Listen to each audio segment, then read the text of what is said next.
ഞങ്ങളിവിടെ പച്ചപ്പയർ കറി വെക്കാൻ വേണ്ടിയിട്ട് പോവാം.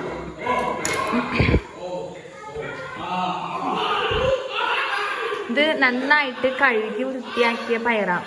അപ്പം അമ്മ ആദ്യം തന്നെ ഇതിൻ്റെ രണ്ടറ്റവും മുറിച്ച് കളഞ്ഞു. എന്നിട്ട് അതിനെ ചെറിയ ചെറിയ കഷ്ണങ്ങളാക്കിയിട്ട് ഇതേ വെച്ചേക്കാം. നമ്മ ഇത് കത്തി കൊണ്ട് അരിഞ്ഞിട്ടേക്കാം കേട്ടോ.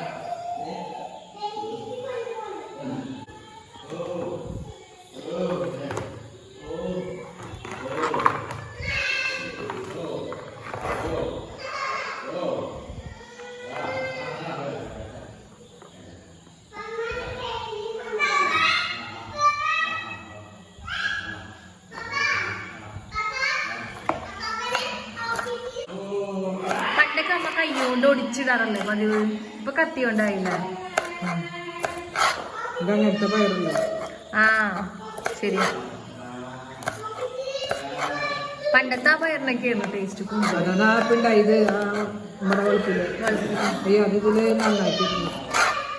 അതൊരു മൂത്ത് തോന്നുന്നു അല്ലേ? ചുവന്ന പയർ ഞാൻ കൊണ്ടുവരാം. നേനമ്മ ഈ പയർ ഞങ്ങളുടെ വീട്ടിലുണ്ടായ പയറാ. ഇത് കുറച്ച് ഉണങ്ങി. ഈ 3 എണ്ണം നാടൻ പയർ. ഇതിൻ്റെ കറിക്ക് നല്ല ടേസ്റ്റ് ആട്ടാ, ഈ പയർ വെച്ചിട്ടുള്ള കറിക്ക്. പക്ഷെ ഇത് കുറേ വേണം.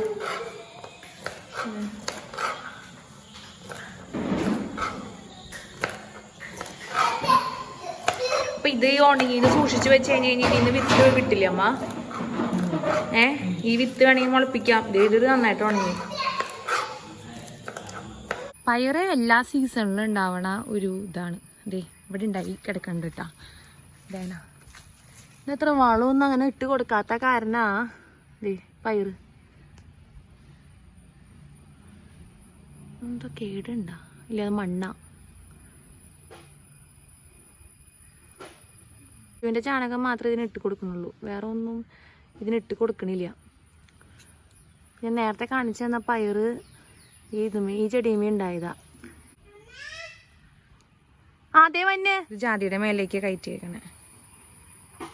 അങ്ങനെ ഒരുപാട് പരിചരണം ഒന്നും കൊടുക്കണില്ല. ഈ പയറ് ചേർത്തിട്ടാണ് ഞാൻ ഒലത്താൻ വേണ്ടിയിട്ട് പോകുന്നത്. അപ്പോൾ ഈ പയറ് വേവിച്ച വെള്ളം ഇതിലോട്ട് ഒഴിച്ചു. ഇതിൽ കണ്ട അധികം വെള്ളം ഒഴിച്ചിട്ടില്ല, കുറച്ച് വെള്ളം മാത്രം ജസ്റ്റ് ഒന്ന് ഒഴിച്ചിട്ടുള്ളൂ. ഇതിൽ ഉപ്പ് ഇട്ടിട്ടുണ്ട്.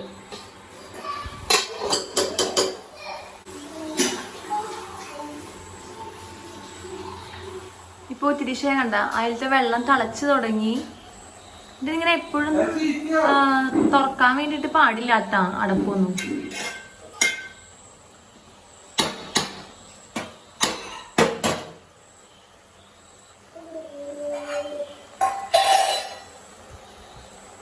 ഇത് പെട്ടെന്ന് വേവണ പയറാ. അപ്പൊ ഒരുപാട് വെള്ളം നമ്മൾ ഒഴിക്കാൻ പാടില്ല, പിന്നെ അത് ആകെ വെന്ത് ഇതാവും. ഇപ്പൊ ഇത് തുറന്ന് വെച്ച് ഇളക്കി ഇളക്കി കൊടുത്ത് വേവിക്കാണ്.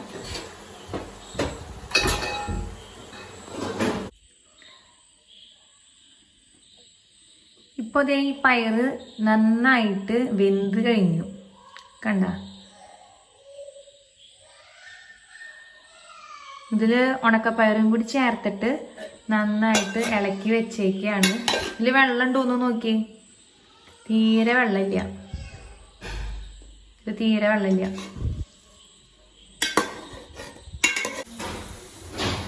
പയർ ഞങ്ങളിപ്പോൾ ഇവിടെ ഒലത്താൻ വേണ്ടിയിട്ട് പോവാണ്. വെളിച്ചെണ്ണയാണ് പയറൊക്കെ ഒലത്താൻ വേണ്ടിയിട്ട് ഏറ്റവും ബെസ്റ്റ്. കോക്കനട്ട് ഓയിൽ ഇല്ലെങ്കിൽ സൺഫ്ലവർ ഓയിൽ യൂസ് ചെയ്യാം. ഈ സൺഫ്ലവർ ഓയിലിലോട്ട് ഉള്ളി പിന്നെ വെളുത്തുള്ളി അത് നമ്മുടെ ഇഷ്ടപ്രകാരം ആഡ് ചെയ്യാം. ഇതിപ്പോൾ ഒരു 3-4 ഉള്ളി, 4 ഉള്ളി, പിന്നെ നമ്മുടെ വെളുത്തുള്ളിയും കൂടിയിട്ടാണ് ചേർത്തേക്കുന്നത്. ഉള്ളിയും വെളുത്തുള്ളിയും. ഈ വെളുത്തുള്ളി കണ്ട അതിൻ്റെ തൊലി ശരിക്കും എല്ലാത്തിൻ്റെയും കളഞ്ഞിട്ടില്ല. ഈ തൊലി കുറച്ചൊക്കെ തൊലി ഇടാം വെളുത്തുള്ളിയുടെ, അത് ഇടുമ്പോൾ നല്ല പ്രത്യേക ടേസ്റ്റ് ഉണ്ട്. അതുപോലെ തന്നെ ഉള്ളിയുടെയും. അപ്പോൾ വെളിച്ചെണ്ണയിലോട്ട് ഉള്ളിയും വെളുത്തുള്ളിയും വേപ്പിലയും, വേപ്പിലയൊക്കെ ഇത്തിരി ധാരാളം ഇട്ട് കൊടുക്കാം.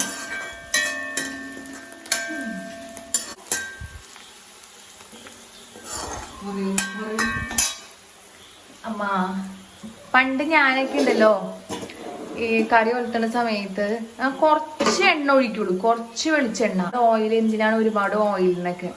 അപ്പൊ ഈ കറി നമ്മൾ ഈ വെളുത്തുള്ളിയും ഉള്ളിയും വേപ്പിലൊക്കെ കൂടിയിട്ട് നമ്മൾ വഴറ്റുമ്പോൾ അത് പെട്ടെന്ന് മസാലയൊക്കെ പെട്ടെന്ന് അടിയിൽ പിടിക്കും. കുറച്ച് എണ്ണ നമ്മൾ ഒഴിക്കുമ്പോൾ കറിക്ക് വലിയ ടേസ്റ്റ് ഉണ്ടാവില്ല. പിന്നെ കുറച്ചും കൂടി എണ്ണ നമ്മൾ ആ കറിക്ക് ആവശ്യാനുസരണം നമ്മൾ ഇത്തിരി കൂടുതൽ ഒഴിക്കണം. അറ്റ്ലീസ്റ്റ് ഈ വെളുത്തുള്ളി ഇതൊക്കെ ആവശ്യമായിട്ടുള്ള എണ്ണ, അപ്പോഴാണ് നല്ലൊരു ടേസ്റ്റ് വരും. ഇതിപ്പോ മഞ്ഞൾപ്പൊടി കുറച്ച് ചേർത്തു. ഇത് 1/2 ടീസ്പൂൺ ചേർത്തിട്ടുണ്ടാ. പിന്നെ മുളക് പൊടി ആവശ്യാനുസരണം നമ്മുടെ എരിവിനനുസരിച്ച് ചേർക്കാം. ഇതിപ്പോ 1 ടീസ്പൂൺ ചേർത്തിട്ടുണ്ട്. നല്ല എരിവുള്ള മുളക് പൊടിയാണ്, അതുകൊണ്ട് 1 ടീസ്പൂൺ ചേർത്തിട്ടുള്ളൂ.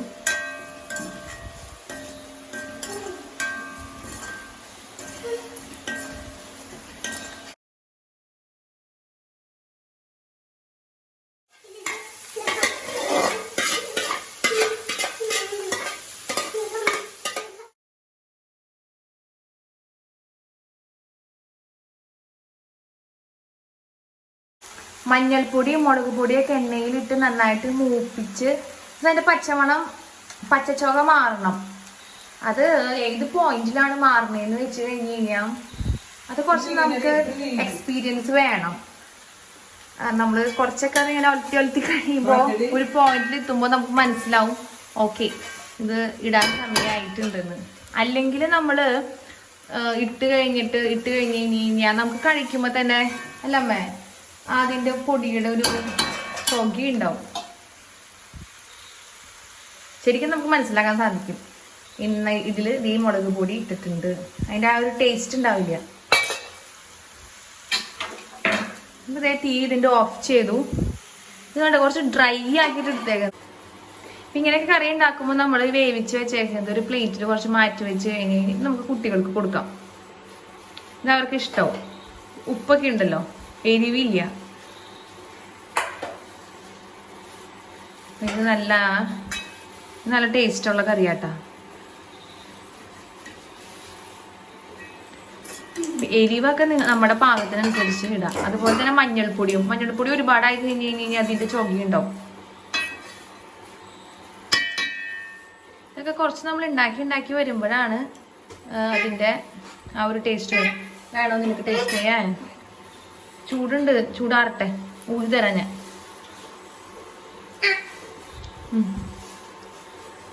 എന്റെ കൈ ചൂടാവണം. ബിജിക്ക് കൊടുക്കണോ? നിനക്ക് മാത്രം മതിയാ? കൊടുക്കാം. കൊച്ചാ അവൻ എരിയില്ലേ ഇത് കഴിച്ചാ? ഇത് കഴിച്ച എരിയില്ലേ?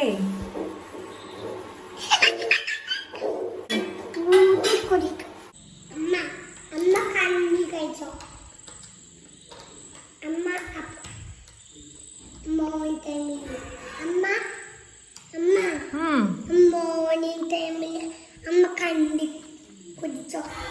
ശരി.